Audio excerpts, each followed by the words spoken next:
পৃথিবীতে এত মানুষ থাকতে যে আপনাকে প্রায়োরিটি দেয়, আপনাকে সবসময় বুঝতে চেষ্টা করে, আপনার কাছে এই অতিরিক্ত প্রায়োরিটি অনেক বিরক্তির কারণ হতে পারে। একটাবার ভেবে দেখুন যে মানুষটার কাছে আপনি এতটা স্পেশাল যে তার সবটা জুড়ে শুধু আপনি আছেন। তাকে অবহেলা করাটা কি ঠিক? তার প্রায়োরিটিটাকে মূল্য দিতে শিখুন, হোক সেটা বন্ধুত্ব, ভালোবাসা কিংবা বেস্ট ফ্রেন্ডের সম্পর্ক। কষ্ট পেয়েও যারা প্রতিবাদ না করে চুপচাপ থাকে, তাদের দুর্বলতা ভাবার কোনো দরকার নেই। এটা তাদের বাবা-মার দেয়ার শিক্ষা। স্বার্থের টানে আত্মীয়-স্বজন সবাই হয়তো ছেড়ে চলে যায়, কিন্তু স্বার্থের জন্য স্বামী-স্ত্রী কখনো একে অপরকে কম ছাড়ে। কেউ আপনার না, এটা মাথায় রাখলে অনেক কিছু সহজ হয়ে যায়।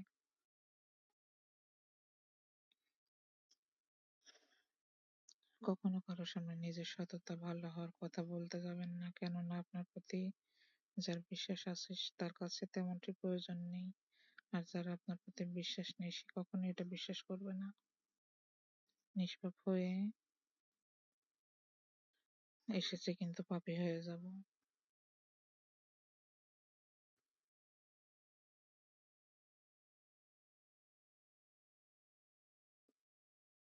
সবাইকে নিজের মতো ভাবতে যেও না, প্রতি মুহূর্তে ঠকে যাবে। কথাটা তিক্ত হলেও সত্যি, তুমি যার কাছে সোজা সরল হবে সে তোমাকে সস্তা ভেবে ছুঁড়ে ফেলে দেবে। জীবনে সবকিছু থাকলেও মানুষ সুখী হতে পারে না যদি না শান্তি থাকে। তোমার মূল্য যে বোঝে তাকে কখনো অবহেলা করো না। তোমার গুরুত্ব যে বোঝে তাকে ছেড়ে যাওয়ার কথাও মনে করো না। বয়সটা অল্প হলেও অভিজ্ঞতা এই বয়সে অনেকটাই হয়ে গেছে। কাউকে হাসতে দেখলে নিজের মনটাও আনন্দে ভরে ওঠে। নিজের খরচ নিজে চালানো আর নিজের পরিচয়ে পরিচিত হওয়ার মতো শান্তি পৃথিবীতে আর কিছুই নেই। সময় ভালো থাকলে সবাই আপন বলেই দাবি করে, প্রতিষ্ঠিত হতে পারলে সবাই পরিচয় দেয়, সবাই সবাইকে সবকিছুর উত্তর দিয়ে দেয়। সত্য কথা মুখের উপর বলার মতো সাহস সবার থাকে না, যাদের থাকে তাদের বেশিরভাগ মানুষই সহ্য করতে পারে না। জোর করে কোনো কিছুই পাওয়া যায় না, ভাগ্যে থাকলে কেউ কেড়ে নিতে পারবে না।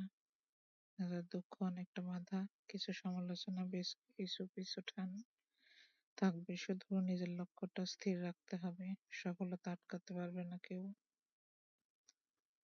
তিনটি জিনিস একবার জীবন থেকে হারিয়ে গেলে আর ফিরে পাওয়া যায় না: আত্মসম্মান, বন্ধুত্ব এবং ভালোবাসা।